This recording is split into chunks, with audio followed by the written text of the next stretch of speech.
sitting comfortably, then we'll begin.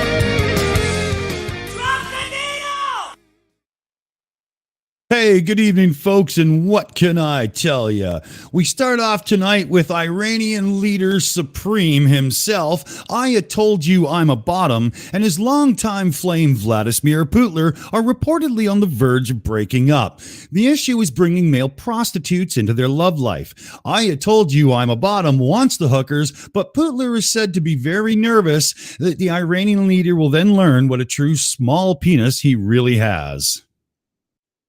Over now from news of the more unhinged kind from Arkham Asylum for the mentally unhinged, and they let Kanye West out for a breath of fresh air yesterday. Inside of 14 minutes, Ye himself claimed to be Jesus reborn, Muhammad, and the girl who voiced Rudolph the Red-Nosed Reindeer. He was promptly returned to his padded room and given a few needles full of happy thoughts. Now we turn over to sports, and former kickboxer and all-around skid mark on the underpants of society, Andrew Tate, was arrested in Romania for human trafficking, among other horrible charges. We can only hope Romanian jails are a very dangerous place, and an uncaring obituary will be announced very soon. Hey, Andrew. Gret owned you, bitch. Rotten hell, buddy. From the U.S. now, and President Biden was seen in a very angry state. He was on a tour of the Hollywood Museum and was shocked when he came upon the Terminator. This horrible futuristic machine has been a plague to humanity for years. How can you have this abomination on display? Instead of explaining it, Jill Biden gave him a one shot to the jaw and dragged his limp body off to have a nap. More on this as it comes in. And we round off today with news of a scientific nature where it has been finally discovered. We now know how people can be dumb enough to believe that the world is flat. Turns out there's this thing. They're calling it a brain. And wow, were they shocked to find out flat earth believers don't have one. They instead found that the flurfs, or flat earthers, have a cranial cavity filled with what else? Cheese whiz. Craft were not available for comment. And with that, we wrap it up, fellow babies. Now you know the reasons.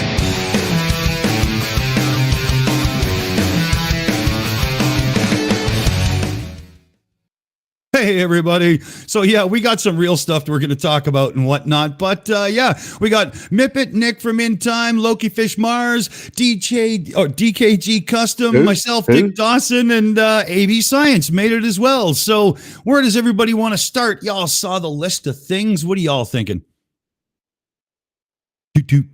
Hold on. Let me get it. That's right, folks. We're surrounded by idiots. You need to get a soundboard. Hey, wait a minute. It's not stopping. Wonder why. You hear that? It's just going on forever here. Hold on. Let's see. When you go and buy a webcam tomorrow, go out and buy an Akai MPC. Yeah, I might have to. That was interesting. Okay, I think it stopped. So let me get this note out here because I didn't have it ready. That's why I threw it at everybody there. There's a bunch of things we should be looking at. I would think growing resistance in Iran is going to become a very big thing as 2023 goes on. You got the political earthquake of nationwide protests over women's rights. You know, Iran faces a defining year in which the regime will either wrest back control or see the resistance grow into something that genuinely threatens the Islamic Republic's 43-year rule. Many say, something irreversible has been set in motion already since the death of Masha Amini, which prompted these rallies to start.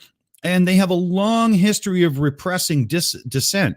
But this, this movement, if it doesn't have stated goals and leaderships, can it really take roots and become something deeper and more cultural? I think will be the issue that comes up. But I don't know.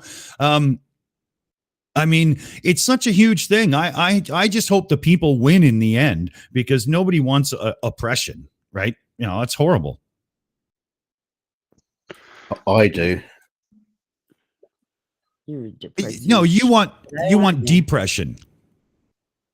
Oh, I got that. Your own BDSM fantasies are a little bit out of scope and incorrectly applied here.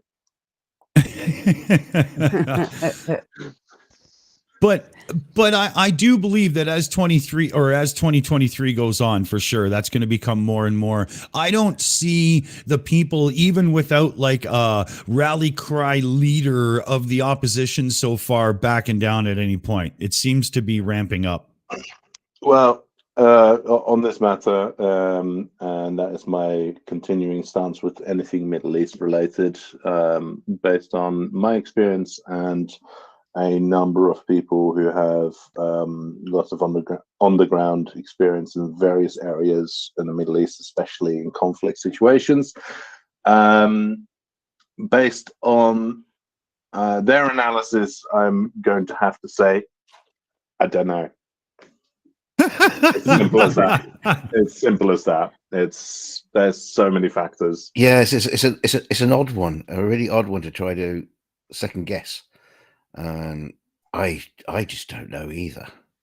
I think I think when we are analyzing situations like this, we have a tendency to analyze it within the context of our own temperament. You know, are we really optimistic? Are we really pessimistic?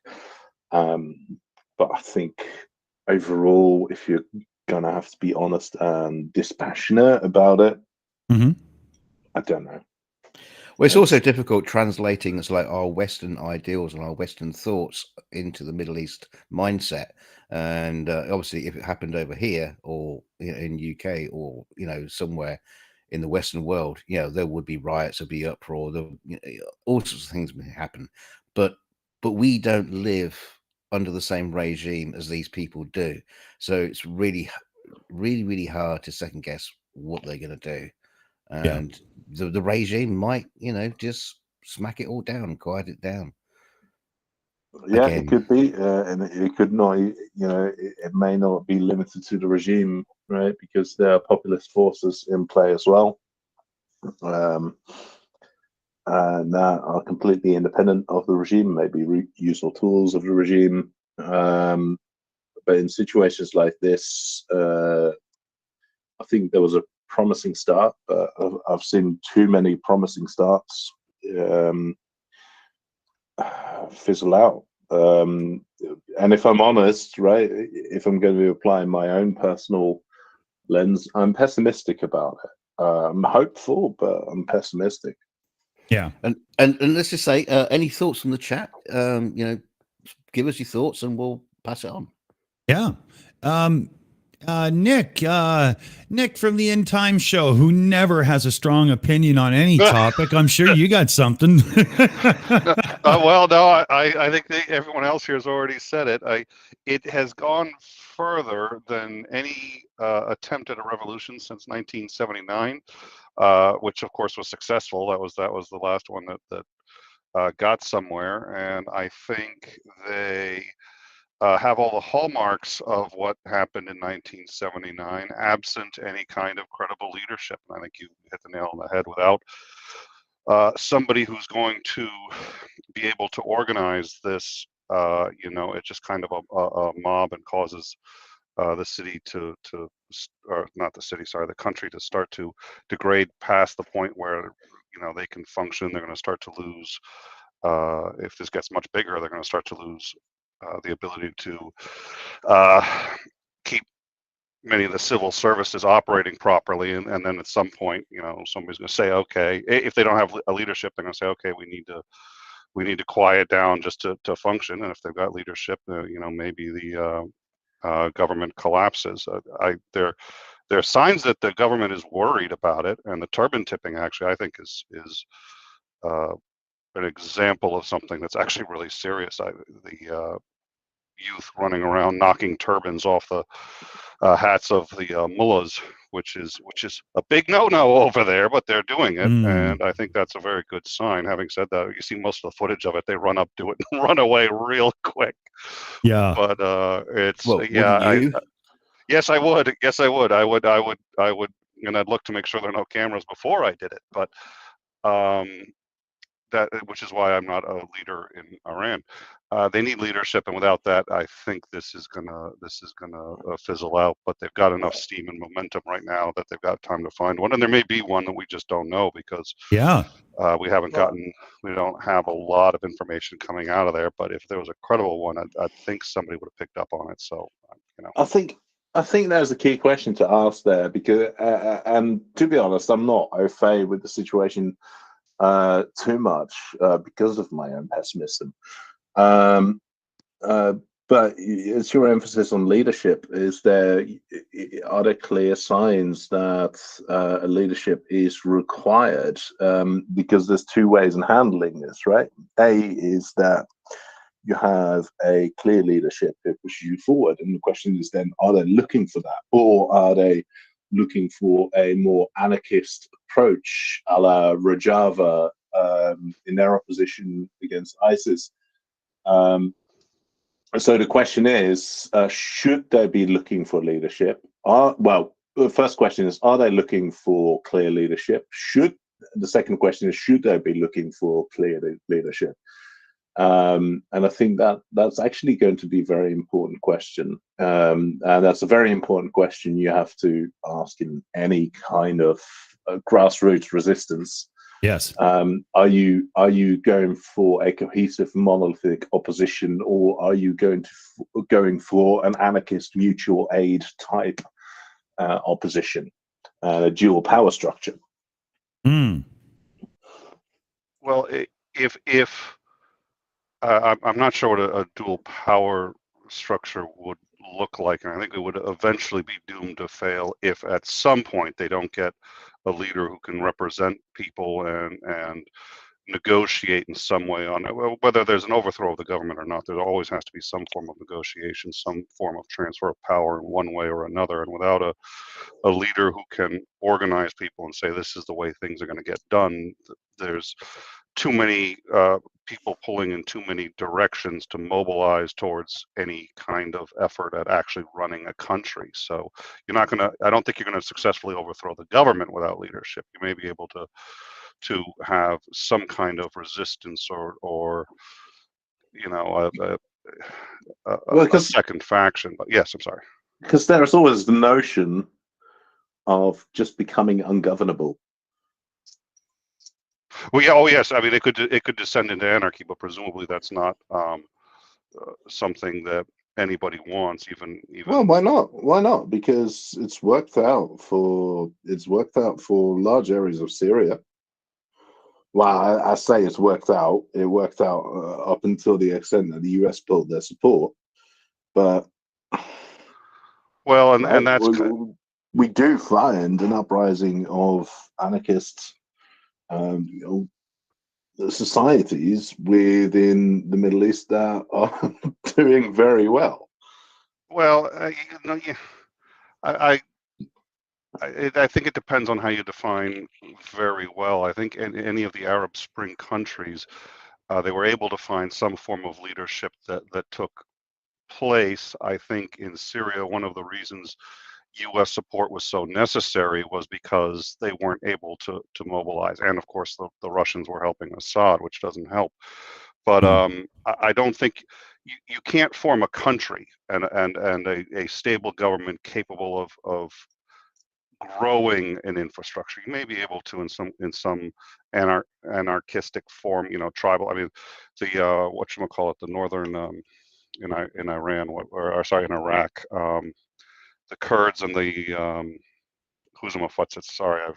they've functioned. The important part is to bring up the Kurds, right? Because the reason why Rojava struggled so much because the US pulled their support, meaning the Turkish could pull in and continue their attack on what they deemed to be Kurdish terrorists, right? Well, but that again, that's sort of my point. Is if they can't organize into a country, then they're reliant on somebody, right? And in this case, it was the U.S. in order to become self-reliant to the degree where a country has formed. You need to have political infrastructure. The Kurds never got that. They never got that in the rebel parts of Syria, and in all cases, when the support pulled out, they weren't capable of functioning on their own. Well, I mean, what it comes down to is essentially they're still functioning on anger and discontent as the main driver, and until they achieve a more cohesive structure and leadership, it's just not going to go anywhere. It's as simple as that. So. Yep. Yeah, I think that's true. Yeah. Let's switch gears here, because we got another one, and I'm pretty sure that it'll be unanimous in its how everybody sees it. But climate chaos. Will 2023 break some fresh records as the hottest year? Will the emissions continue to rise? We've had some unbelievable extreme weather events in 2022, record heat waves stretching from India to Europe, China, the US, and at both the poles, flooding devastating Pakistan. Famine threatens 100 million people in Africa amid the worst drought in 40 years. I mean, the idea that climate change isn't real is just a redneck fantasy at this point, right? Yeah, but it's colder in some places, Dick. I mean, come on. I've said this for a long time. Initially, calling it global warming was a shitty idea because not every area warms. I like the climate change fact, the way it's being done now. If I remember correctly, global warming was actually intended to be a silly term. If I remember correctly, that was the early anti-climate change lobby trying to push that word into the mainstream. Because when Arrhenius, back in 1912, predicted climate change, he referred to it as climate change and not global warming. Yeah, it's kind of like the Big Bang. That's that was somebody making fun and it stuck, right? Yeah. Even climate change is probably not the right terminology, because the climate does change.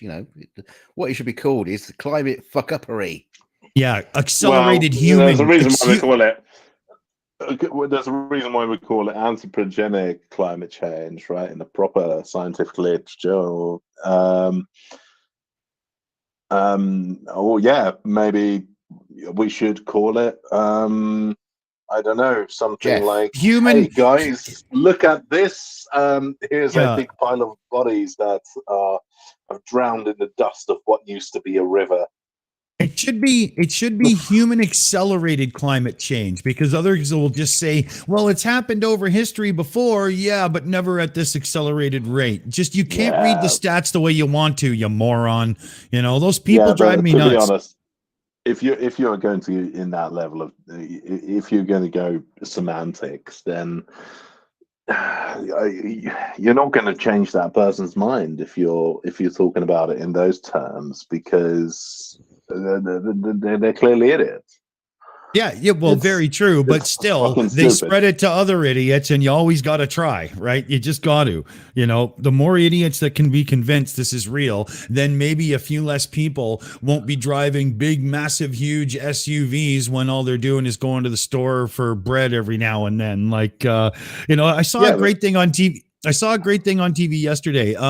The rise of the SUV. One person got one because it's a big, safe vehicle. Well, they're like nuclear weapons. Now everybody has one.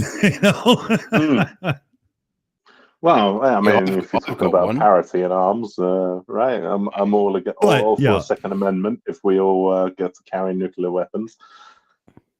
Yeah, I mean, I've got a Toyota Amazon. It's about as big as you could possibly get, and it's lovely. I love it. And it's got the wheelchair in the back for the wife. We used to have 3 kids in the back.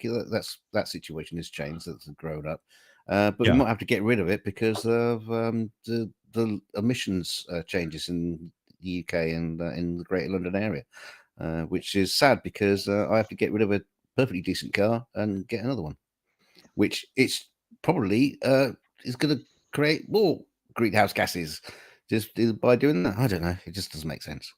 Yeah. Well, I mean, policy around it is just fucking dumb, right? Because, well, quite often it's a bunch of people who don't understand the problem. legislating and trying to build an argument around it that they can sell to other people, whilst completely ignoring anyone who actually can go, yeah, this makes sense, this doesn't make sense. And that's one of the great successes of around the whole or the whole climate change denial lobby. One of the great successes is just setting back the debate, because the public discussion is still about whether it's happening. It's not about what should we do about it, right? Because the science is in, right? Long ago. Yeah, it's already been shown beyond reasonable doubt decades ago, but we are still in a position where we're going, well, it doesn't exist. Oh, yeah, it does exist. Actually, the discussion we should have. Well, that's the interesting thing about what policies should we implement? It's the interesting thing about statistics, though. There are people who can wangle statistics and say just about anything. So you can have, like, you know, this climbing graph of worldwide temperatures, and then someone will just flip it around and turn it into something else. Well, that's the problem. I think that's primarily because you can't wrangle statistics to say anything.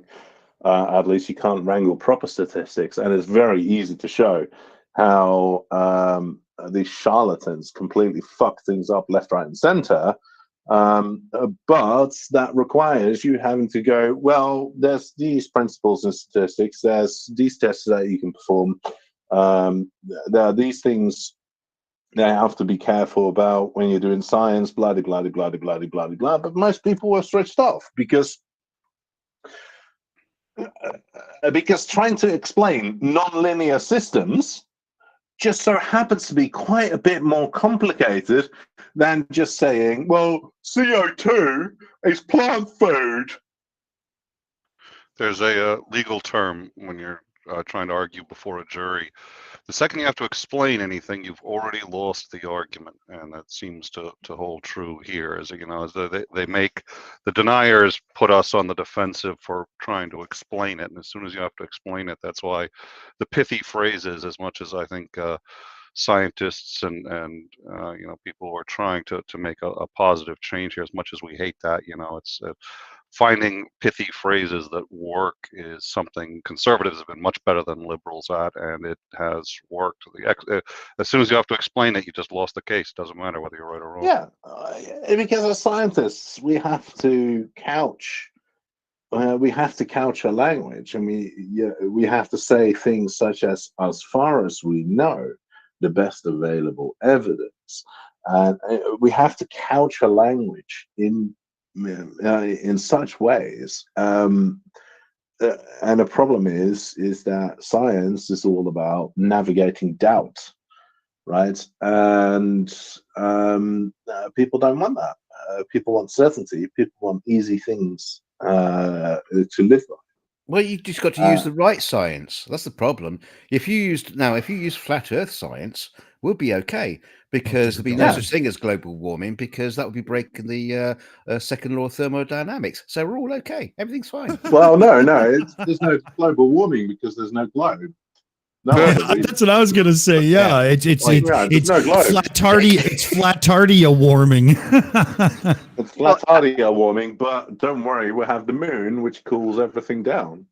Well, I'd like to point this out, just because it's a personal pet peeve of mine when people are talking about this, which is, you know, so many people are like, well, scientists could be wrong, they've been wrong before, yada yada yada, and all of that's very true, but they say that from, you know, an air-conditioned vehicle moving at 80 miles an hour by a species that has managed in the last 400 years take a human being off a spinning globe, a presumably spinning globe, you know, land on the moon, which is an orbit of that globe, get the guy, he comes out, does a little jig, comes back to Earth, all while orbiting a sun, while hurtling in a galaxy through the universe.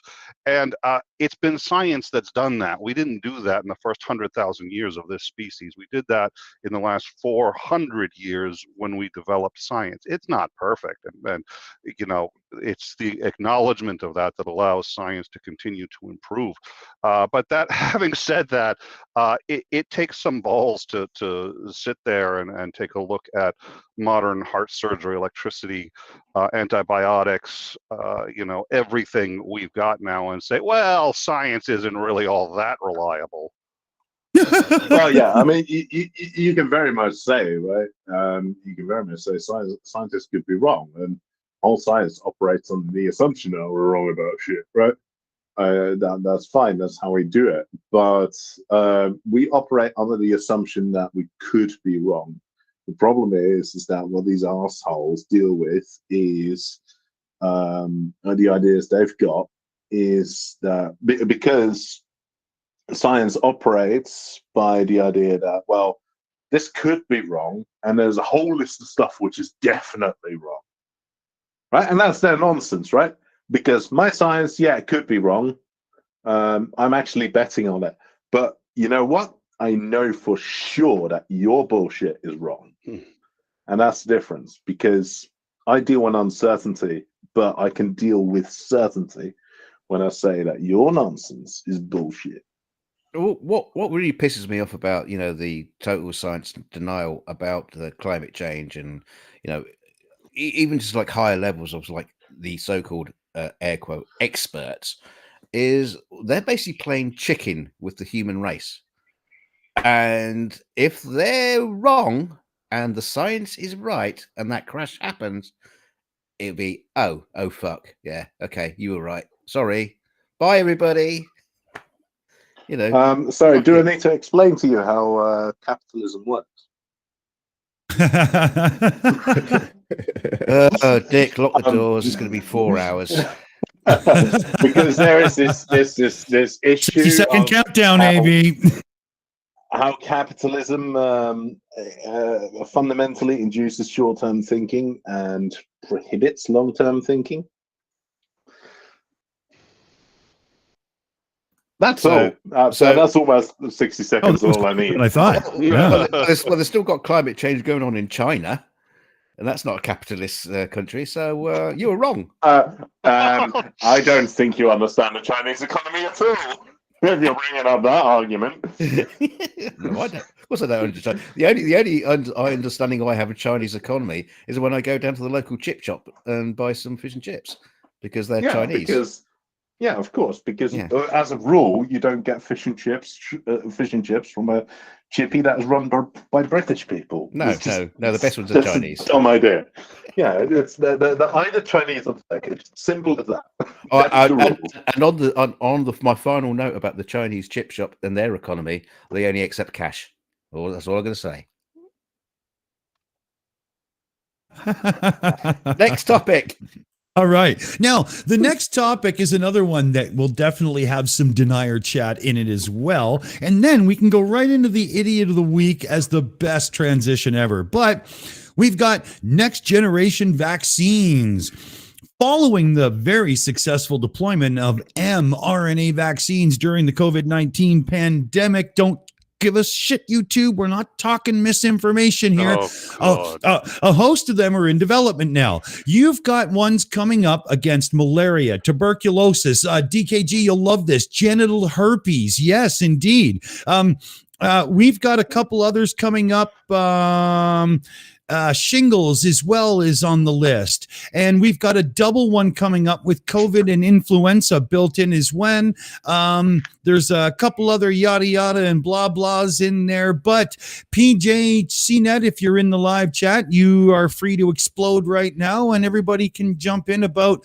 I love the whole mRNA vaccine thing and how, because of the background work that was put in over years, deployment is just so much better than it would have been in like the 70s or some shit. It's amazing. I'm going to interrupt for personal reasons. Dick knows exactly why. Dick, timestamp this exact moment. I'm going to ask you a very simple yes or no question. Do vaccines work? Almost every time. Okay, good. YouTube. There you go. It's timestamp it. It's right there. Yep. Sorry to stop everybody. No, You're going to need that. That's Please big continue. disclaimer. That's a big disclaimer. We are all for the reality of the medical community and the great things that they do for us, like mRNA vaccines. Anything said after this is making fun of misinformation idiots. We are not them. Okay, YouTube? I've literally done that and needed that timestamp before. This would not, there's a 50-50. You're going to need that timestamp. I'm just telling you. I agree. So who wants it? Take it away. I'll save some snarred remarks for in a minute here. Oh, come on. As soon as I said the damn thing, 4 people wanted to say something, and now you're all, I can say some. Yeah. I was just going to ask if you got your I Heart MRA T-shirt on. Oh, of course I do. Well, there you go. Oh, NRA or NMRA? NRA. That's a different one. Yeah, we're gonna shoot vaccines people in the face. Just get a vaccine shotgun round and just run around, just like go south of the Mason-Dixon line and just start anybody you find. Just start. Dear. What do I know about vaccines? All I know is that that's a lot of power to give to very few people, because you've got to remember, and with very few people, I am talking about one person, because you've got to remember, in my lab, there is a switch, and I can turn on the 5G.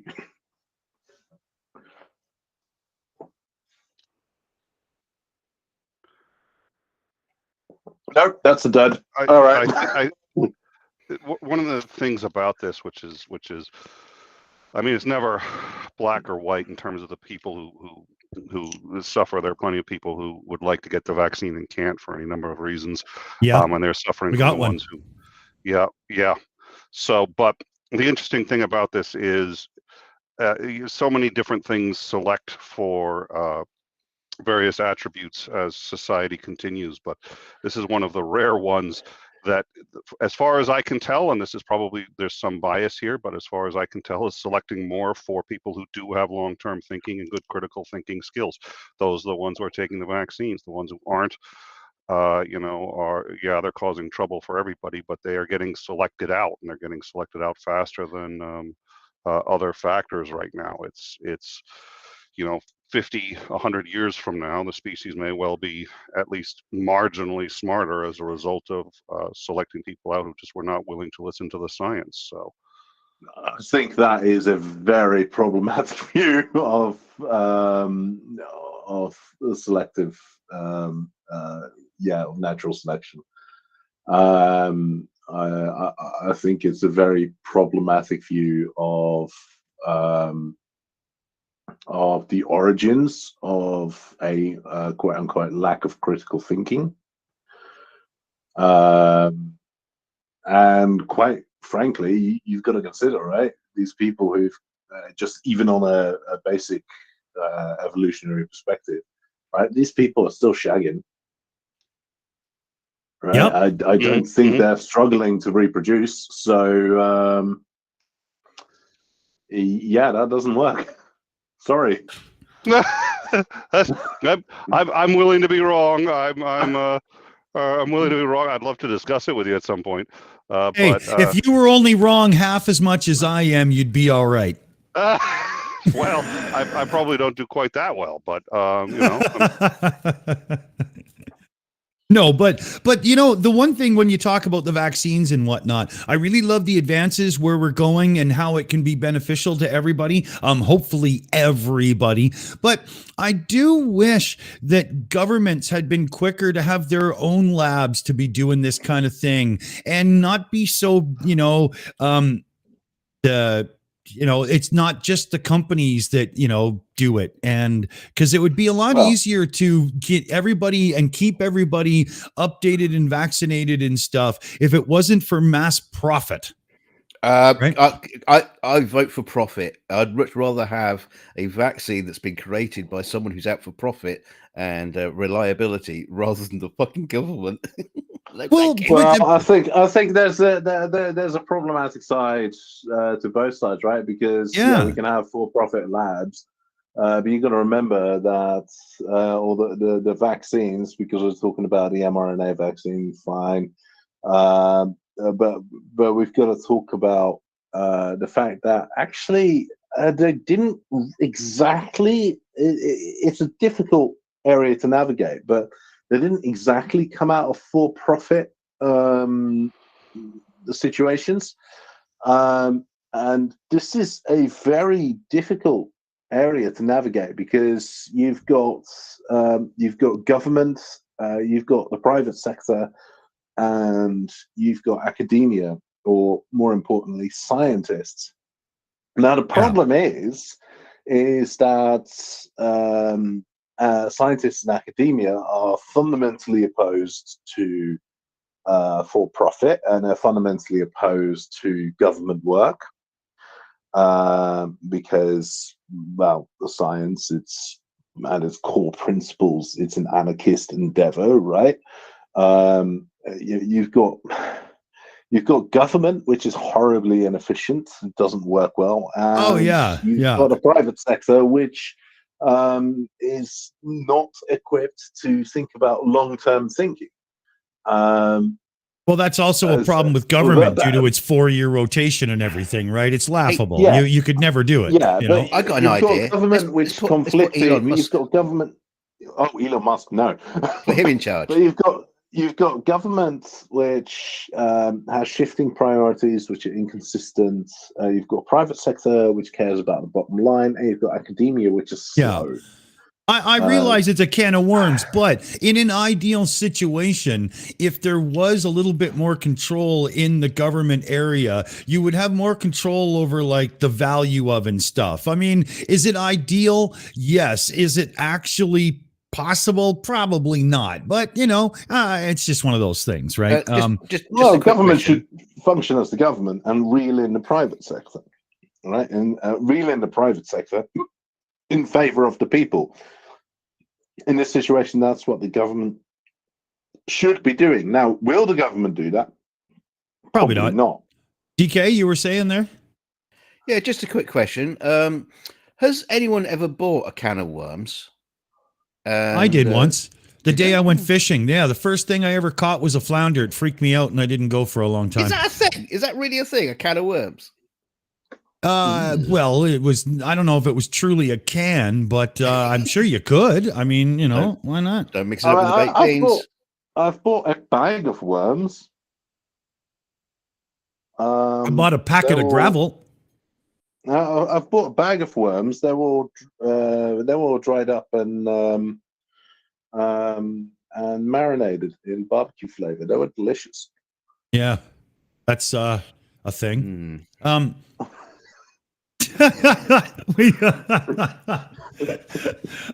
Should we turn, now that we've had a couple of topics that are similar along the lines of science denial, or at least not topics that are along it, but that have a community that fights. I mean, we were just talking about vaccines, and PJ CNET showed up as if he had been slapped by his mommy and ran down into the basement to put on the shills.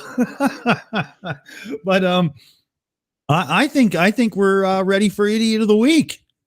So it's Idiot of the Week. Yeah. And today we are going to have ourselves a look at none other than Level Earth Observer. Oh, look at that. Just in time, Matt shows up. Oh, look at that, eh? You said hello, Idiot of the Matt. Week. I said Idiot of the Week. And he's talking. There he is. I just who's this AB science guy? Is this some dude that thinks he does science? Is he, or who is he? Yeah, it's some random asshole who thinks he does science. Once upon a time, I found him living in my backyard. I just thought I'd bring him in. It's just a name that kind of, I've got vague memories somewhere in the distant, the back of my mind. I just can't think. He's only a short range scientist. Most scientists work from A to Z, but he only he's just A to B. Yeah. yeah. Can't quite get past B. Okay. Yeah, don't ask him about chemistry. You fucked. So yeah, let's take a True, look. actually. Let's take a look at Level Earth Observer here. You'll hear us call him Leo because we're kind of familiar with this guy. But here, check out this post here. The Great Conclusion. Apple falls on head. Conclusion, spinning globe in a vacuum. That's just not how it went. I mean, what the hell is that? It was his birthday. I cannot even begin. Scroll up a bit. That's Dick, you stupid. cut off at the beginning, bottom a little bit. Scroll up a little bit. Oh, yeah. Sorry. I'm looking over here. Yeah. Yeah, there. Sorry. Okay. I'll pay better attention. But yeah. And then here's the next one. Don't shoot. I'm retarded. Prove it. We landed on the moon in 1969, but we destroyed that technology and can't go back. But going to Mars is no problem. Again. I think it is. I don't know. I don't know why they keep saying that. So, oh yeah, Mars is not a problem. Yeah. According to Elon Musk, Shoot, I'm retarded. Like Prove years it. away. We landed on the moon in 1969, but we destroyed that technology. What the fuck is? Hold on. Whoa, where did that come Hold on. from? I think that might be me. Hold on. Sorry. It was so good we had to hear it again. Yeah, that freaked me out. Okay. No, actually, that wasn't me. Actually, I don't know who that was. No, I don't know what happened there either. I don't think it was on my side, but anyway, I think we're okay. I think it was just a glitch in the audio system, taking one feed when it should have taken another. But here, we'll show one more. Yeah. The Earth isn't a spinning, wobbling, oscillating ball, one that's doing ludicrous speeds in all different directions. If Foucault's pendulum is real, then why don't any other pendulums on Earth move? If it's not moving and it's not a pendulum. Exactly. That's the same thing as I think it was. Who's that? I forget his name. Absolute twat. I mean, he's got no education. What's his name? Brian Mabbitt. That's it. Brian Mabbitt. No idea. He was in the Discord one time. So what he did was he got some string and tied it to a hammer and hung it from his garage rafters. And then got on Discord and streamed it. It says, "Look, it's not moving." Yeah. What do you want it to do?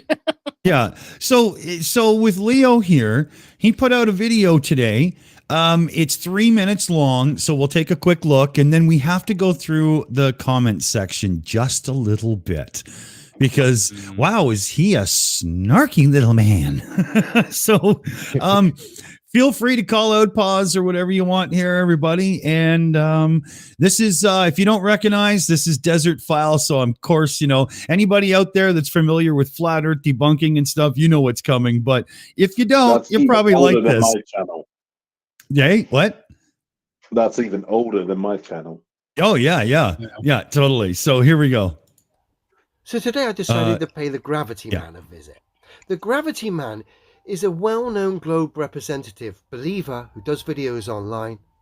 One that got famous for this short clip. Bear with me. Gravity, you fucking retard! Gravity! Have you ever heard of fucking gravity? Gravity! Gravity! You gotta love Mr. Gravity. I thought, what better thing to do than destroy Mr. Gravity's fantasy world, i.e. the globe, by using, you guessed it, gravity. So I paid our passionate friend here a visit. In his comment section, of course. Gravity absolutely destroys the globe Earth theory. That's not my opinion. It's a demonstrable fact. Our friend comes back. What is globe Earth theory? And where may I read more about it? It resides in the imagination of reality-denying fantasists who actually think reality is exactly the opposite to what can be tested and verified by all. Fascinating stuff, I'll tell you. These people actually think that gravity can hold tower cranes upside down on a spinning ball, despite the fact gravity can be overcome by a gentle breeze. You gotta love these far-out fantasists. Okay, So so much to cover there. Gravity can be overcome by a gentle breeze. How? Well, I suppose he's talking about, there might be a leaf on the ground and the breeze Yeah. can make it flow around. So Yeah. it's obviously, defying gravity. But have you ever seen a gentle breeze blow a transport truck across a highway? Nah, me either. Just Yeah. And it would seem. Oops, sorry. Well, I think he's proven very clearly in that comment that he can't think three-dimensionally and he can't think two-dimensionally because apparently he doesn't know what up and down is. Come on, one dimension's pretty hard for him. Yeah. Well, one Well, dimension. it doesn't even matter because if you think about it, right, it's this the M component of because if you're talking about this can overcome this tiny little breeze can overcome gravity. You've got to remember that the breeze causes a force which is independent of M, and there's a force, gravity, which is dependent on M. So you are comparing two incommensurable. Yeah, but you see that's the problem with most flirts. They think that gravity just works in one direction. It's the mass of just one object. It's just kind of like, oh, we only picked that one. That was the only thing that's got gravity. But the equation is not hard, right? No, it's not. Mass times a constant. Come on, people. Yeah, but the equation is very hard on somebody who can't use a basic calculator. I mean, Level Earth Observer, what's the odds that he could, with a pencil and paper, square root anything? It's got to be 0. Come on. You can do it with a calculator. Yeah. So should we let him rant a bit more here? Yeah, go on. All right. God, I love these far-out fantasists. And it would seem that demonstrable truth has glitched out our dearest friend here, Mr. Gravity, as he's starting to repeat his silly, nonsensical tosh yet again. So it seems gravity has not only melted the brain of Mr. Gravity by showing itself not to be man enough, but also gravity has annihilated the globe Earth theory, the very thing it was meant to defend. And what better person to help us do that than Mr. Gravity himself? Like I signed off. He's got back to me. You seem to be glitching out, Mr. Gravity Man. You okay? Gravity destroys the globe. It just ain't man enough. Sexist. And our friends got back glitching out again. Please answer the question. Dear, oh dear. Thanks, Mr. Gravity Man, for highlighting the absurdity of the globe Earth. And of course, the fact gravity doesn't cut it as far as the globe Earth theory is concerned. And I appreciate your passionate and quite helpful responses today, highlighting the absurdity of the globe Earth. You couldn't address the fact that gravity, the very thing that's supposed to save the globe, actually destroys it. And what makes it even better is Mr. Gravity was there with us to do so. You gotta love it. Yeah. You didn't answer the question. He asked you. He asked you, where is this globe theory, and where can I read about it? And he went on to say how it destroys globe theory, again, whatever that is, but he didn't tell us how. I mean, it's just ridiculous. It's demonstrable. Yeah, I mean, you've got to remember. Yeah. Oh, sorry, carry on, Matt. Go ahead. It's right. You got to remember that with flat earthers is that their level of understanding, because they can ask a question and you get a response like that, their level of understanding is so lacking that they cannot comprehend the fact that any response such as this one, or even if you are kind of making assumptions about what they're asking, and if you're being less pedantic than Desert Files being here, they don't realize that you're giving the answer. And they will always say, he's not answering the questions. Like, no, I've answered the question, but you don't understand the question you are asking. So you are incapable of recognizing the answer. And that's the problem. And that's the problem with fucking flat earth, anti-vax, or whatever. It is because their lack of understanding is so basic that they can't recognize an answer to the question. The thing is with Leo, he exactly what you just said, everything you just said above. But thing is, the way he comes across as if he talks very eloquently, and uses big words, and it sort of makes him sound and also he makes himself sound confident.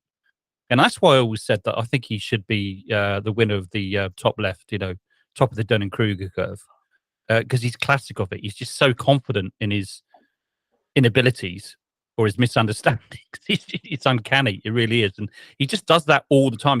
He's constantly talking about stuff he knows absolutely nothing about. I mean, literally nothing. But because he sounds confident, his lemmings just lap it up. I mean, you look at his comments on his own videos, and they're just loving it. They think he's God. That's But where he's we're going clueless. next year, right? Yeah. With there's a little comment thread here on his Gravity Man video. So at one point he had accused me of deleting a comment, and then he deleted mine and whatnot. So there's me at the top there, but you can see like. Here's Nathan Oakley. He's another prominent flat earther. Let me just pull that down so you guys. Gravity is not a force. ... But ... You can think of it as a force. George Musard, 2019. The height of doublespeak. Gravity is not a force. Again, somebody else's quote and blah blah. It is the bending of conceptual medium known as space-time. You can't bend concepts, and thinking about it will never give rise to any force. There isn't really a force of gravity at all, Brian Cox. Now, AB, I'm going to turn to you right away. I mean, come on. That's confabulating Newtonian, Einstein, and the approach to them, not the reality of the after fact. This is bullshit. Well, how highfalutin do you want me to get about this? Not too much. Give yourself 2 minutes and dive right in. Right, because my first reaction is to ask what is a force, right? Because this is a very interesting thing that even physics graduates miss out on. What is a force? Can you measure it? Anyone answer me? Can you measure a force? Yes, you can.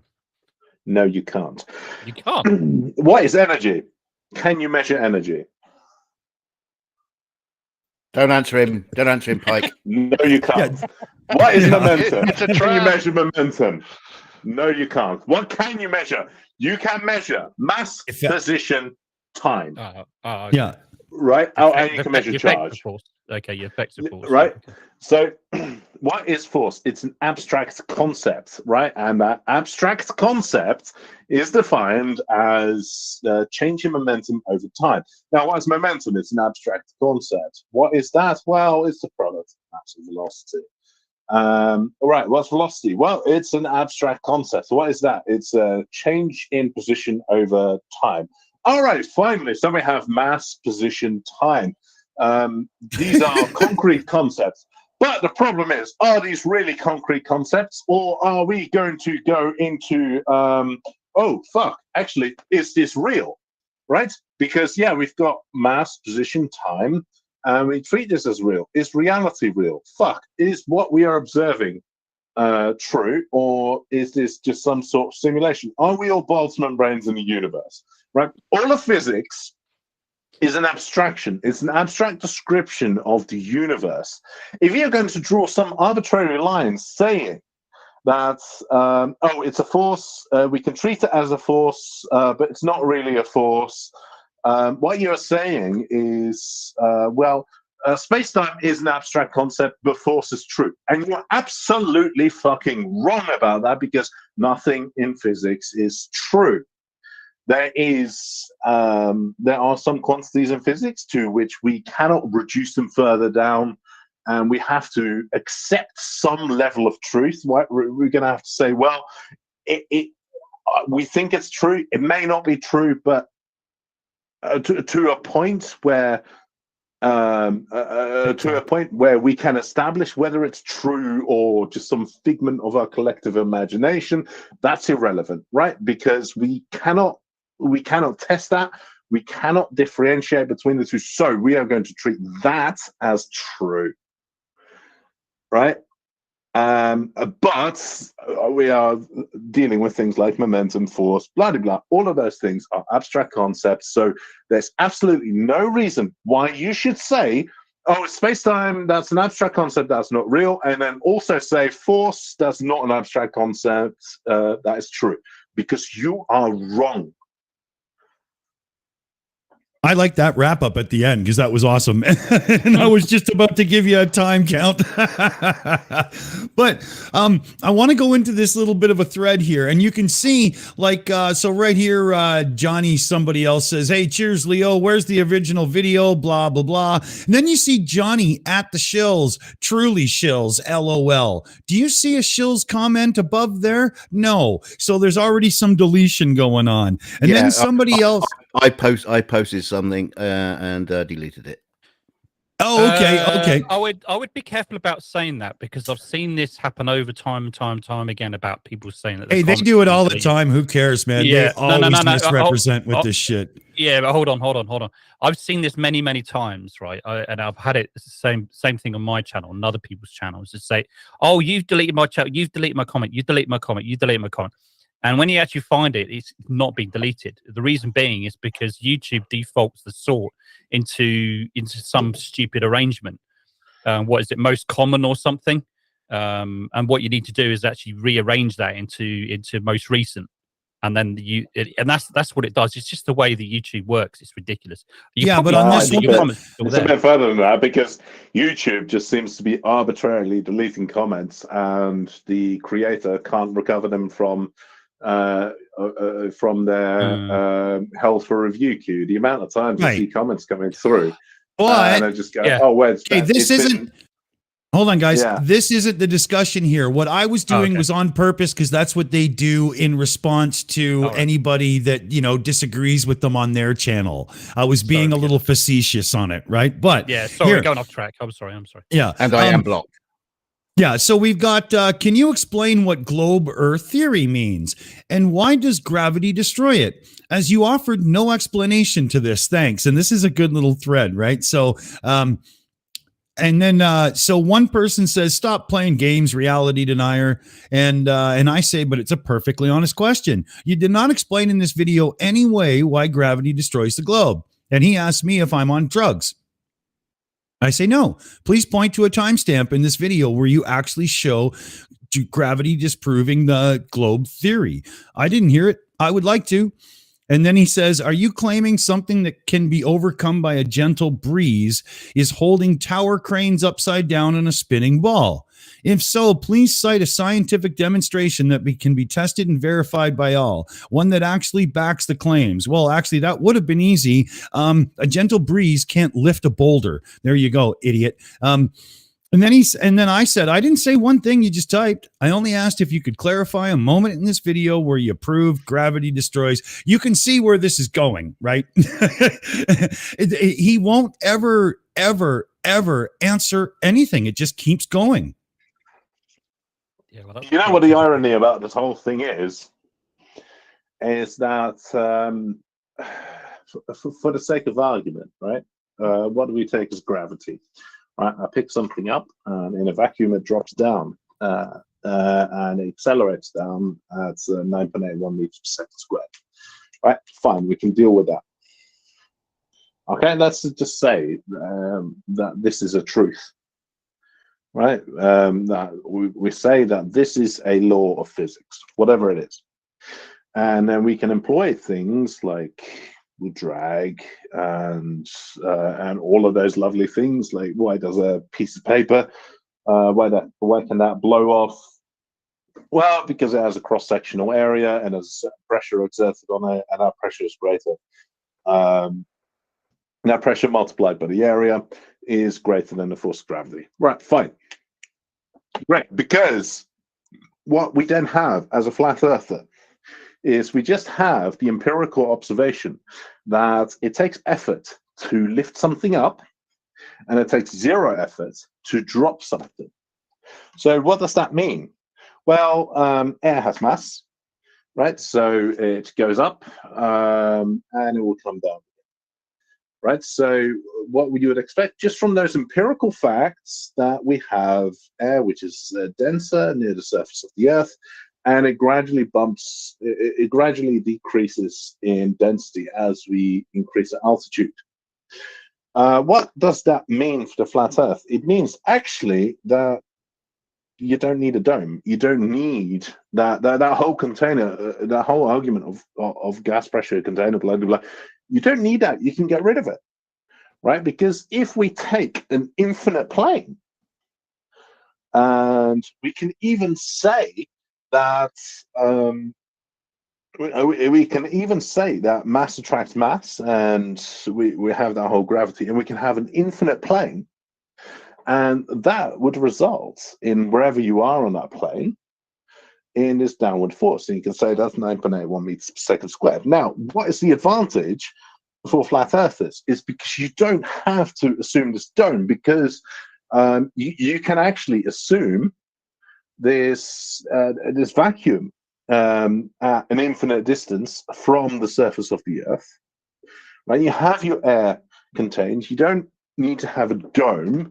So you have another point. You're removing a point by which your idea of how the universe works, you remove that point that can be falsified, because obviously we don't see a dome, right? So that's nonsense. So you can remove the requirement of that dome. Fine, your idea stands up to that particular test. AB, I'm sorry, dude, but I think you just like lost everybody. I don't know who you're talking to, because like a flat earther is going to listen to any of what you just said. Well, no, but it's just the irony is that if you think about flat Earth for a second, so many of the ideas within flat Earth are absolutely unnecessary, and they don't have to get bogged down in these absolutely bullshit points. Like, oh, you can't have a pressure next to a vacuum. It's like, well, actually, even if you can constructed a proper flat Earth fucking model, you don't need to have that objection. You don't need to have this dome, which is easily falsifiable, right? And you can even have gravity. You can account for the empirical fact that it takes effort to lift something up, and it doesn't take any effort to drop it. You can account for all of that, and your life as a flat earther will be so much easier. Let's you know, with the group we have here, it can easily just become a complete flat earth discussion. And, you know, we have a few more things we want to get to after. So we should probably put a hole in the Idiot of the Week segment here. But anybody got a little send off they want to send to Leo personally? Because I bet he will get around to seeing this. He's tagged in the show. There was a funny comment that you had there for a moment when you had all the comments up, and somebody just said, "Oi, more theories." Ugh. And it's like there's a guy shouting, "Gravity, you retard!" That's oh no, not more theories. Oh my god, just give it a break, would you? Yeah, my only last comment to Leo is, and if he was did ever hear this, and I know he won't, but Leo's just stop talking about shit you know nothing about.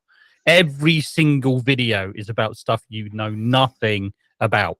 Just stick to your cranes. You know a bit about cranes. You don't know anything about anything else. Just stick to doing that, dude. Yeah, he doesn't know anything about cranes in Australia, but No, no, clearly not. You know, but, Well, you know, well, I tell you why flat earthers aren't very good, because PJ in the chat, he said he hasn't seen this video. Yeah, he managed to comment on it. Well done. yeah, we did see PJ in here. Where is he? I yeah, think I he's have there. to scroll up. He's there. Yeah, I mean, PJ just said it doesn't exactly have to be a dome. There can be some sort of barrier. Actually, no, the point is that there doesn't need to be a barrier at all. That's right. And you're going to Gravity save works yourself really a well for hell of that. a lot. Yeah, and you can incorporate that. I mean, you're still going to have to explain.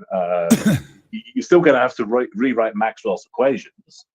And then, whilst you're rewriting Maxwell's equations, explain why electronics still works under your new. Well, AB, these thing. idiots couldn't make a cup of Maxwell House. Never mind Maxwell's equations. But let's not get too deep again here, because we're writing this guy off. So I'm hitting the little stinger, and we're done with the idiot of the. Oh, does anybody else want to sign off to him? I forgot. Sorry. I don't know. Bye, I'd love to moron! see. I'd love to see flat earthers, instead of going on and on about the globe, how about you fix your own damn model first and then talk about the globe? Yep. Agreed. All right. Well, I'm going to hit the button then. Just stop making it difficult for yourself. Yeah. There we go. I like the little Wilhelm scream. Did you design that, Dick? The which? What? Did you design that little sting? Because Yeah. I would have pegged you for putting that little Wilhelm scream in there. Yeah. Oh, yeah. Yeah. I kind of put it everywhere now. It's all over the place, actually. Them's the rules. Can't we call this segment a little bit something a bit more aggressive and something that rhymes a little bit, like wanker of the week instead of idiot of the week? So I think. But the wanker of the week is UK. Idiot is way more universal around the globe. Yeah. See what I did there? Yeah. Well, I mean, Australians call them, would say wanker. Just because you Canadians and Americans don't. It's just, you know. Well, we'll do it by population. We'll do it by population. Yeah. Okay. We lose then. Yeah, because to be honest, if we're gonna do it by UK, it's just gonna be cunt of the week, right? Well, that's. I mean, that's. I mean, I think if I said to somebody American, "You wanker," I think he wouldn't necessarily know precisely what he means, but I think he probably know that I'm not being very nice to him. I think. Well, yeah, that always cracks me Matt. up, because the word wanker, they'll say that during primetime TV in the United States, right? They'll say that during primetime TV, whereas you can't say that during primetime TV in the UK. When Squeaky, get some hand cream. Yeah, Matt. Matt, Yes, you are yes, under Deacon. some strange illusion that this channel is some kind of democracy. Well, it was a mere suggestion to the hierarchy. That's all. But you know, on the contrary, right? In the UK, you can say "you're right, cunt." But that's, you know, how are you doing? Whereas in the US, they'll be crying. Yeah.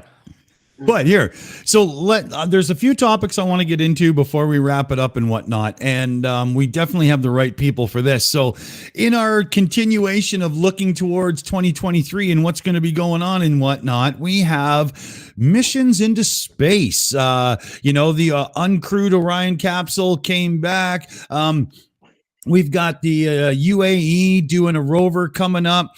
The Japanese have something mission 1, a soft landing in April. Indian Space Research Organization has a 3rd moon exploration mission coming up, and so on and so forth. I mean, there's a lot coming up when it comes to space exploration. It'll be a great time. Cue Matt, because he won't shut up now. Well, I mean, you said it all. There's quite a few things going on in 2023 that many people don't know about. So yeah, absolutely, and going forward up to 2024 as well. You know, so yeah, lots of things going on for sure. Yeah. I can't really add to what you just said. To be honest. Yeah. In April, you got the ESA launching the Jupiter Icy Moon Explorer and whatnot. I mean, there's a lot of good stuff coming up.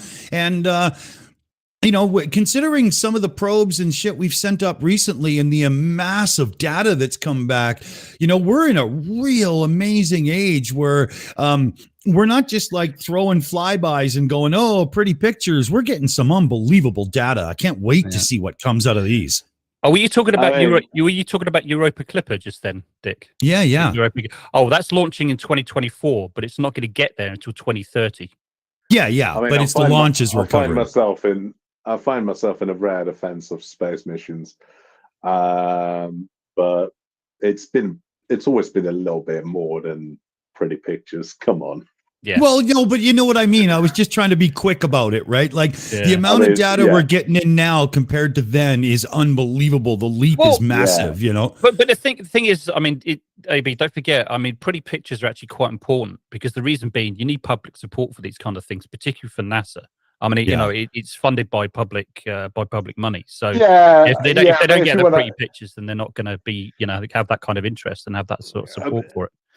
Yeah, but if you want to have that debate, I think we should always deprioritize. I think, especially right now, we should deprioritize space exploration and funnel that money into condensed matter physics. Now, you could argue that, well, it's actually a very small part of GDP and everything. Yeah, but we need more money, and in condensed matter physics, we are going to be far more likely to deliver solutions to the problems at hand. I'm not opposed to space exploration. I think it is a fantastic and wonderful thing. Okay, let's we should deprioritize it right now. Let's defund NASA because AB wants a bigger house. Well, however much money I bring in, it's not going to change my salary, mate. That's the problem. I heard something that not so long ago, about a month ago, the development and building of the F-35, you know, the new aircraft that the United States are building, is 7 times the NASA budget. 7 times. And isn't crazy money. Isn't Bernie Sanders like a major player in that as well? Yeah, apparently so. Yeah, so I've heard. Yeah, Which is, massive amount of money, grossly over budget. Jesus fucking Christ! Yeah, I mean, yeah, okay. NASA can keep its money if they can give us some of that. But if I remember rightly, if you go by the length of the aircraft, it's like $1 billion per inch. Yeah, something like that. Yeah, crazy Jesus money, crazy money. Christ. And that's what I keep saying to people, you know, they keep moaning about, oh, there's so many 58 billion, you know, per day to NASA and all the rest of it. And I come up with that. So, well, what about this? And just nothing. Yeah. Well, I mean, because there is a valid argument in there. Yeah, they want more brown people. But Jesus. Where the fuck did that come from? What the hell? Something about brown. But there is a valid argument around NASA expenditure, right? There's a valid argument, but 99.9999999% of the time, I would say no, go fuck yourself. That's a really dumb argument because there's a lot of valuable work that's been done in space exploration right now, absolutely. But more money needs to go to condensed matter physics. As simple as that. And I'm not just saying that for space exploration. I'm also saying that for particle physics, right? Not that you're biased or anything, then. Well, you can't argue that, then, can you? Yeah, I am biased because I work on the ground with this sort of shit. And what do we do for a living? We develop next generation computing devices which can mitigate power. That's my research, right? Next generation computer devices that can mitigate the increased power requirements as society progresses with advanced computing requirements, right? There's people I work closely with and I work directly with and I directly support, talking about lossless power transmission. Then we're talking about. You just want to keep your jobs, or you want a better salary. That's what it boils down to. We want to keep our job. We want to keep our job, but how selfish of you. But the thing is, if you asked me 10 years ago, I'd say, let's just go into space exploration because there's valuable stuff that comes out of it. Fair enough. That's a good argument, and that was a good argument 10 years ago. But we've got problems to deal with right now, and we have to fix these in next decade, next 2 decades. Yeah, I do agree with you, but we can't hold out hope for. No, the simple fact of the matter is we should be doing both. That's the problem. Oh, yeah. But we should be both, but we should deprioritize the other one. The discussion here isn't whether or not it's worthy. Discussion is it's happening. What are we going to get from it? I think we're a little off here. I understand there's times when I'm watching like the universe and they talk about, how this super expensive probe taught us something about how the rings of Saturn are formed. And there's a side of me that goes, that's awesome. And then there's a side that's like, why the fuck did we spend so much money to find that out? So I do get it, but I don't want to end the show on that debate, right? Yeah. And our next topic is only going to drive this more because we've got some, telescope stuff going up. Like we've got James Webb right now that's just really bringing in some stuff. You got the Euclid Space Telescope coming up, right? Doing the 3D map of the universe. And then you got the Vera C. Rubin Observatory in Chile due to start in 2023. And it's got a special 3-mirror design and a camera containing more than 3 billion pixels of solid state detectors. And it'll be able to scan the entire southern sky in just 3 nights. It's going to be amazing. And then there's one in China and Xinjiang that's going to be switched on soon. It's a big steerable dish, 110 meters. Like, there's going to be a lot come from that as well. Yeah, I mean that Vera Rubin Observatory, that camera, that is orgasmic. Yeah, that's all I'm going to say on the matter. And I over it. Yeah, and I love the fact they named it after her because she's a big person as the dark matter thing came along, right? I love her story. It's great. I don't know. I wish them all good luck with that, considering that this year I believe we're supposed to have more Starlink satellites than visible stars. Holy fuck, right? Well, I don't know about that, but they're planning on a lot more. I mean, they're replacing with the second generation Starlink. And they're going to park them in a stationary orbit right in front of all the stars. No, it's not going to be stationary orbit, Oh, that's not funny though. Shut up. But I'll tell you one thing though is that rather than sort of looking ahead, looking past, and one thing I'm kind of getting a bit disappointed in is that Curiosity rover doesn't get any mention anymore. Perseverance has taken over, and of course the death of Opportunity and Spirit as well. Oh, they're dead. It's almost like there's this big gap, and then suddenly everybody remembered Insight, which has just recently died as well. Oh yeah, did you see the message from Insight?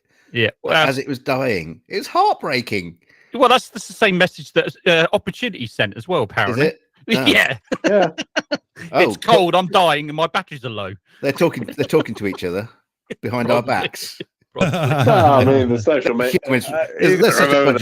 Let's send them some fake data. Go on. Yeah. So don't forget a little Curiosity because that's still going. It's been going for 8 years, something like that. Yeah, it's crazy, man.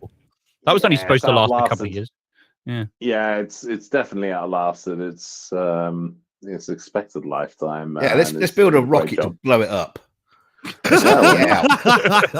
You've outlived your expectancy. It's like we should send a Blade Runner to go and get it. It's outlived its life. Maybe it's turning into Sean Young. We should send Harrison Ford on a rocket to take it out. Let's do it. So, of everybody in the panel and whatnot, what are you looking forward to in 2023 besides, the end of stupidity? Hey, Purple Rhymes with Orange is with us here too. Hey, Purple, how's it going? Hi. Yeah, just at the end here, but cool. So, Who's got a little something they're looking forward to? Oh, I'm really looking forward to the super mass mobilization in Russia that's going to send the world into the brink of war. Hey, there you go. Something to look forward to. Oh, talking about that, I believe Putin is borrowing from NVIDIA's project model, saying that, he said, ceasefire for Christmas, and then none of his commanders listened. So either he's lied, like NVIDIA with their 4080, or he's completely lost control and doesn't know what the fuck he's doing, like NVIDIA with their 4070 Ti. I didn't lie. I vote a little bit of column A, a little bit of column B. He just had his fingers crossed behind his back. Well, it doesn't matter if his commanders didn't listen. He could have just called all the troops up on their cell phones. But the thing was, there was never going to be a ceasefire because Zelensky has told him to fuck off. And the reason why is two reasons, right? First of all, 24 hours before, you can't call a ceasefire 24 hours before something's going to happen, right? I mean, that's ridiculous because communication, you've got to get all to the commanders and all the rest logistics of it is ridiculous. Exactly. And the reasons for it is spurious as well. I mean, like the majority of people that celebrate Christmas are the Orthodox people at that time. And the majority of people in Ukraine are not Orthodox. They celebrate. They decided they're celebrating the Christmas on the 25th, That's like right. most normal people do. So it's kind of like, well, why should Ukraine fucking abide by it? Fuck you. That's why Zelensky, not somebody who said fuck off. Isn't Orthodoxy their Christmas is different times? Yeah, January the 6th or something, January 7th or whatever it is. This is why they couldn't organise a football match in no man's land. Oh my God. I forgot, guys. We did not do the honesty meter on Level Earth Observer. So here, let me just get this all set up in the background. You put this lead here, you clamp that on. Okay, ready? We're going to do an honesty meter test on Level Earth Observer's YouTube channel.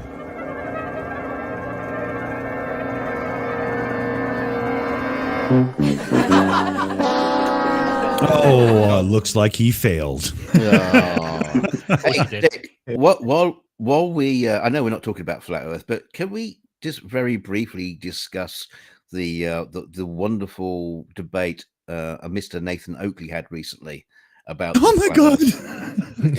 I mean, with Bev, with the one with Bev. No. He debated. DK, tell us.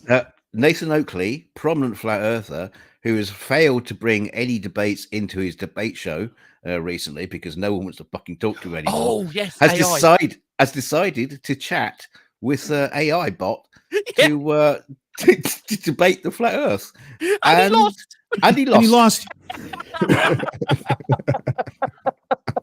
Oh, it's majestic. I just need to double check a number quickly. A number. I think he's ordering more pizza. Quite. Oh no.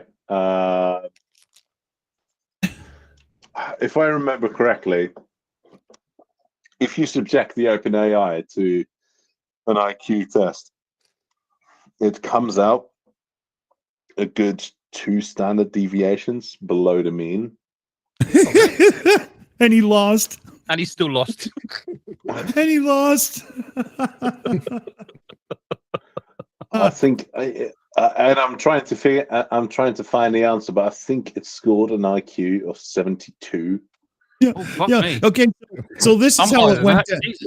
This is how it went down then. Hey Nathan, we've got an accidentally drunk 12-year-old. Would you like to debate him? Oh, I've got a 12-year-old. I'll get him drunk. No, sorry. No, I didn't say that. I did not mean that. Sorry, if anybody starts commenting, I'm not going to get my 12-year-old son drunk. Please don't. I'm not going to do that. I don't know. A couple of you have him off the heroin first. A couple of you have debated my daughter and lost, so I think Nathan Oakley would probably lose against her as well. Well, that's true. That's true. Superman still exists, though. Being told off and losing are two different things.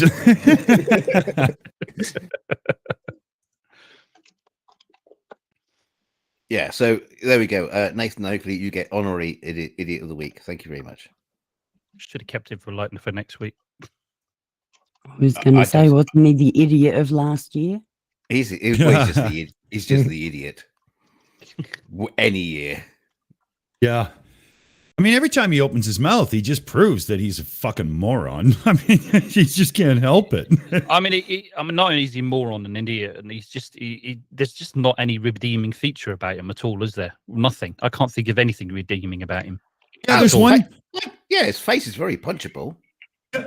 Well, is that redeeming? Is that a redeeming feature? Oh yeah. It brings you pleasure. Punchable face. Okay. Yeah. There's one thing he does correctly, and that's leave after he's been destroyed in a flat Earth conversation. His rage quits. It's the only thing he gets right. Yeah, because he hasn't got his mute button if he comes out. Yeah. So back to 2023 and spacey stuff. Is everybody really, really excited about all the things that are not going to happen with SpaceX and the SLS this year?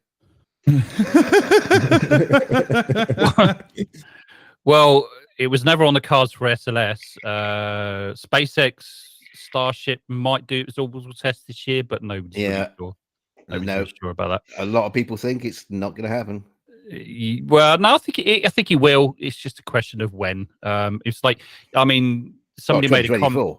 Yeah, well, somebody made a comment early on. I can't remember who it was. It was on the show just a moment ago, and they said something about Elon Musk having dates about going to Mars and things like that. This is the thing, right? Don't take everything, any dates that Elon Musk comes up with with a very, very big pinch of salt, because you do need to qualify that with any dates. Any dates. Anything he says. A pinch of salt, more like a truckload. Yeah, truckload of salt. Yeah. Well, for anything anybody bad can say about Elon Musk, he, at least for a short while, he made space really exciting again. I think he still is. Because I mean, if Starship does work, it will. I mean, he's kind of revolutionized the launch industry as it is anyway. He's launched more rockets than any other company on the planet, any single company that is. This planet. Yeah, and if this Starship actually works just as an orbital vehicle, even just a cargo vehicle to low Earth orbit. And it's like 100% reusable. That's pretty revolutionary. So you think, yeah. You think the reality of his financial situation being weakened over Twitter and everything will have an effect on SpaceX? Probably. It's taking a hit on Tesla. Musk did give SpaceX a boost because the one thing he is good at is he's a good hype man. Yeah. He got a lot of people excited about a project. What he's got to stop doing is giving his engineers completely unrealistic deadlines. Well, I don't think he's very. Quite honestly, I'm going to disagree with you. I don't think he's very good at selling something. He's not a very good salesman. He isn't. It's just that what he did was he took an idea and he went with it, and he got people to actually, fund it. That's what he's done. I mean, you look at him speak. I mean, he's a public speaker. He's terrible. He's shit. He couldn't sell snow to an Eskimo. That's all he did. He's just driven something forward and actually pushed hard on it and got people to actually get things done about it. Because reusability has been talked about for many decades. NASA already fucking had it. Exactly. They failed miserably with the shuttle. I'm sorry to say, it didn't do what it was supposed to do. No, the thing is, Musk has been good at injecting cash. Yeah. And getting people excited about doing a thing. Great. Is he a good businessman? No. Not really. Is he a good salesman? No. Is he a good manager? Fuck no. Is he a visionary for the future? No, the guy is a fucking moron. No, I think he is a good visionary, and he's an innovator.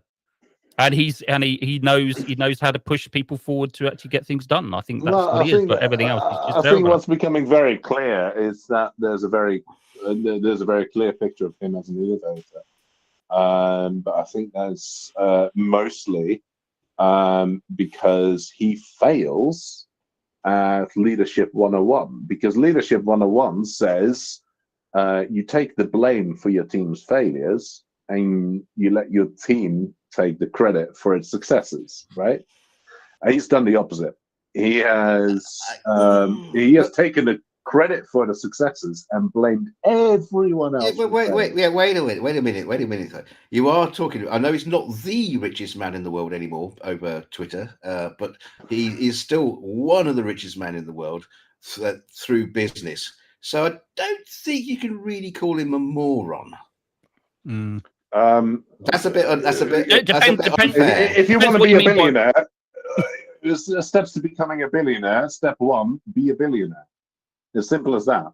Well, what's a billionaire then? Define what a billionaire is. Apart from the monetary value, what's a billionaire? Define a billionaire. Well, someone who has over $1 billion. No.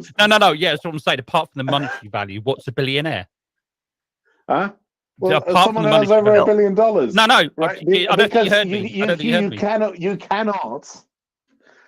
You cannot reach those levels of wealth without being an absolute fucking shit, without breaking and without the laws of thermodynamics. Yeah, that's what I was trying to get. Exploiting people no. It's just any admiration.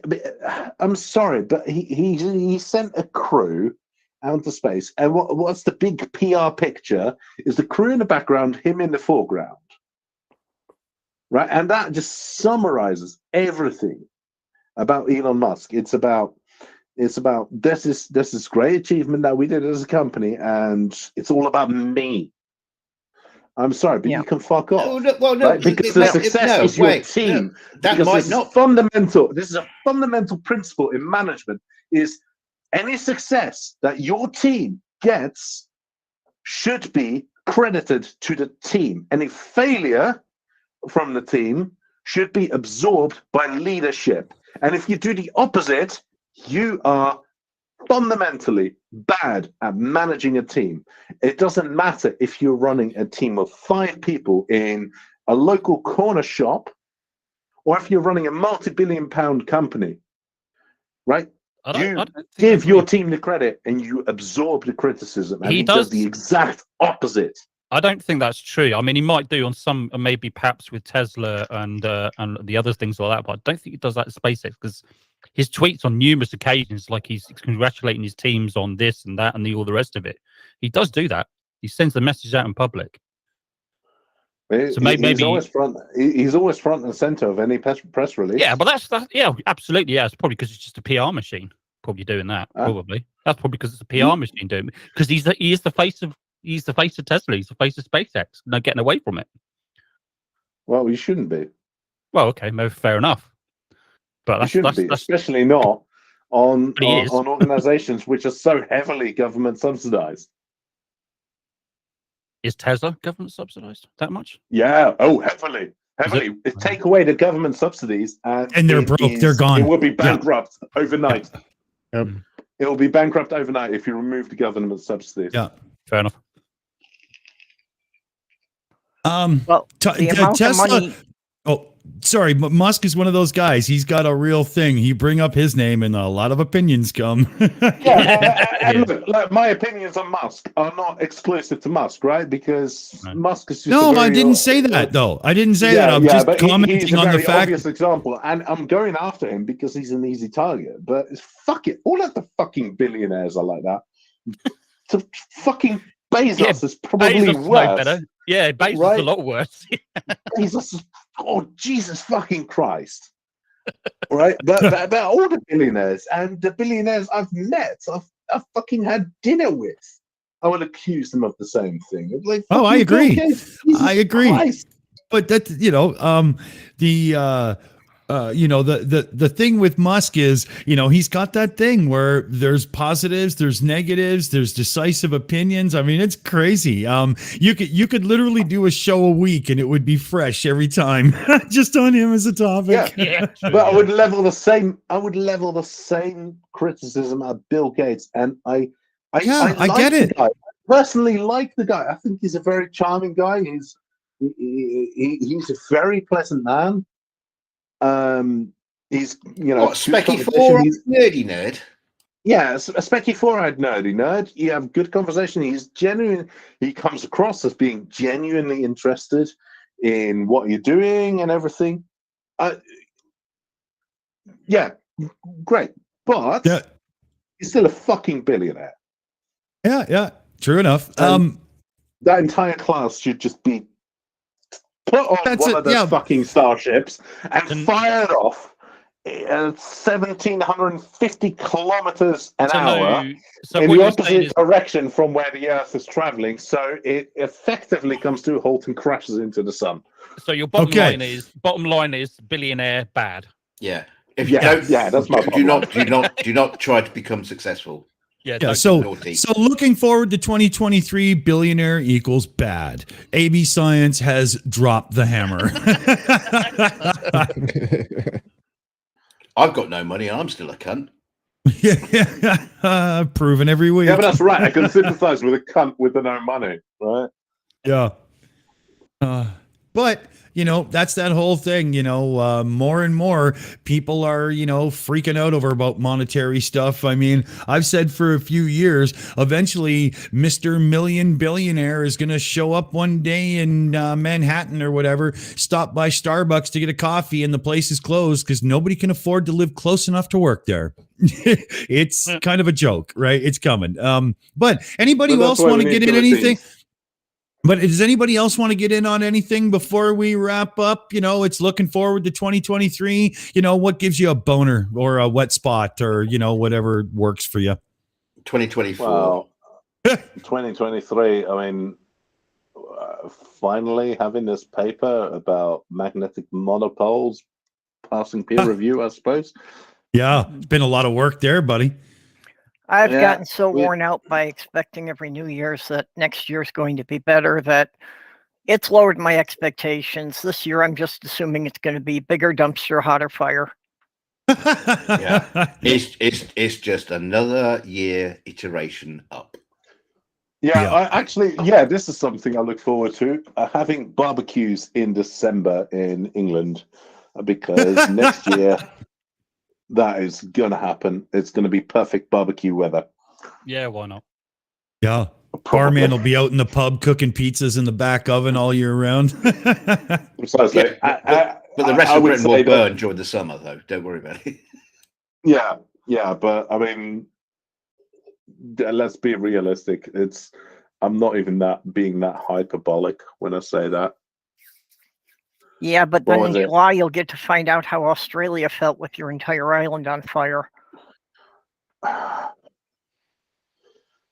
Yeah, but they lost the war against the emus. So see, why do you think when they're playing cricket it's called the Ashes? I think that joke's lost on all the Americans. Yeah. It's lost. I think it was lost on everybody.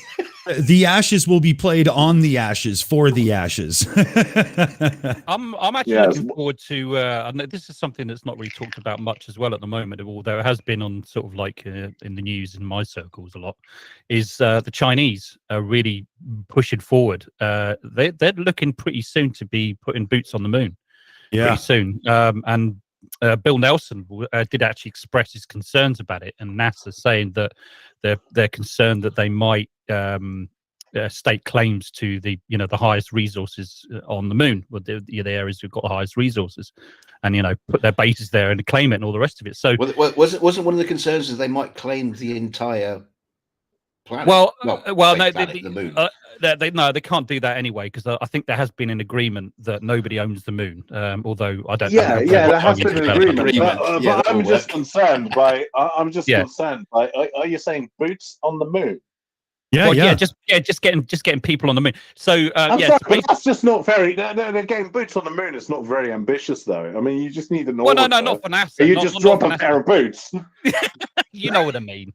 People on the moon, anyway. So there's kind of like speculation as to whether it's really going to start pushing another sort of space race. We don't really know, but the Chinese have basically responded and said no, we're just doing it for the betterment and development of our nation, blah, blah, blah, blah, yada, yada, yada. But I don't know.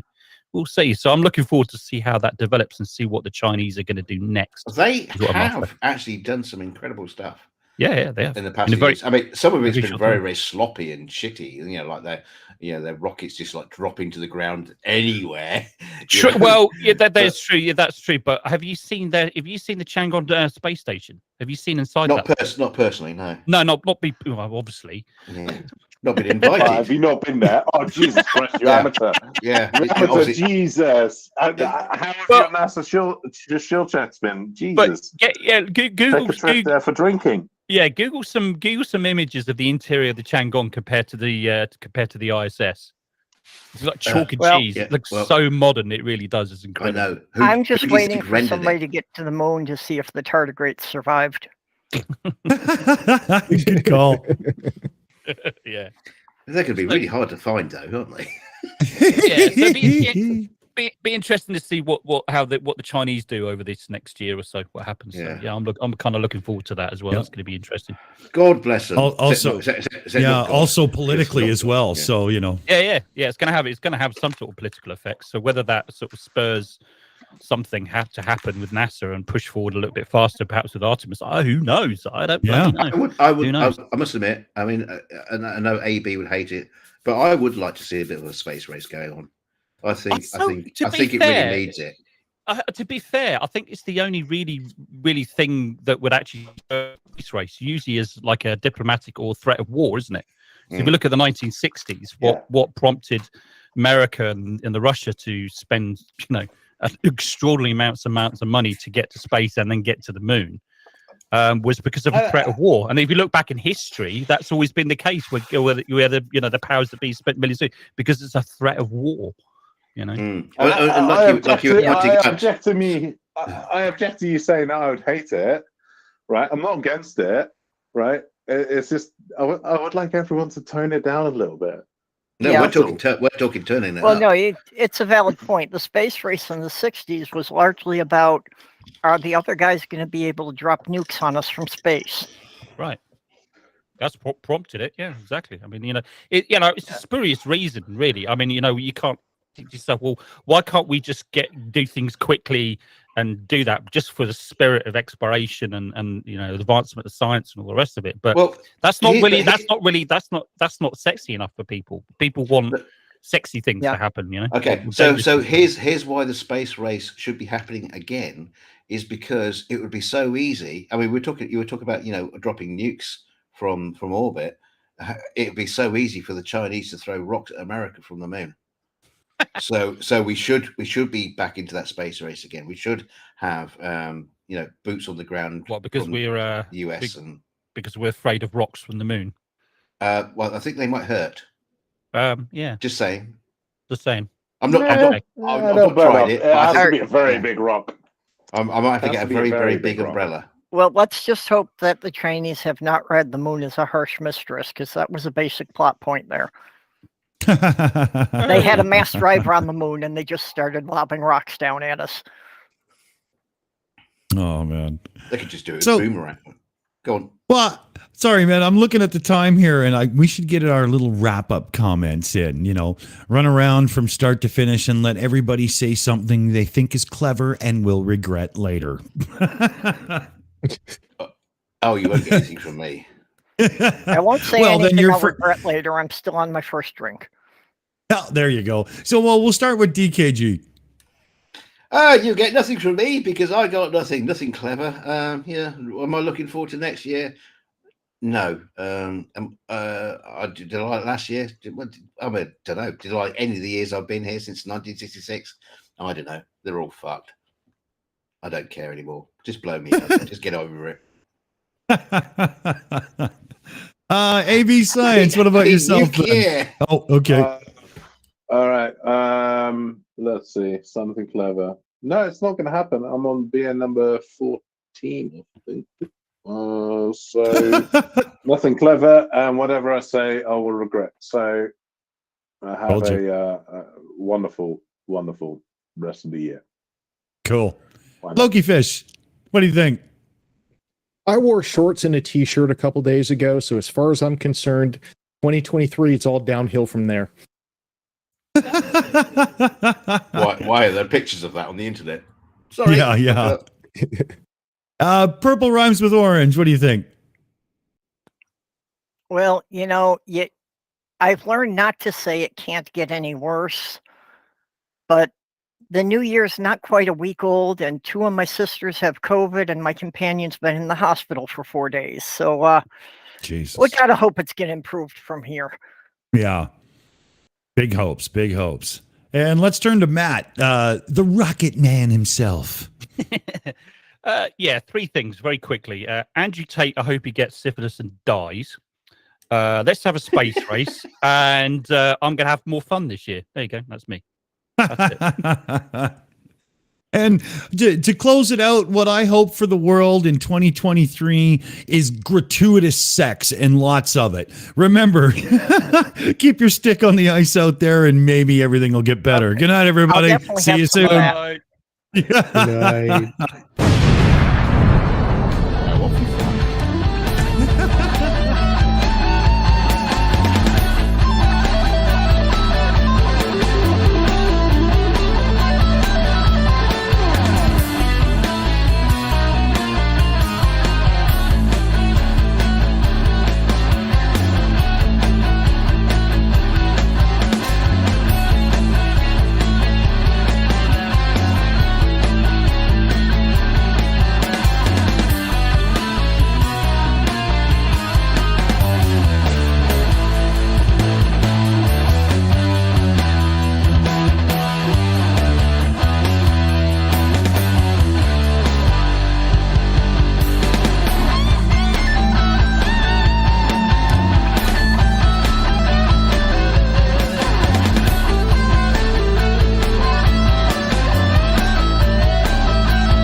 It's over.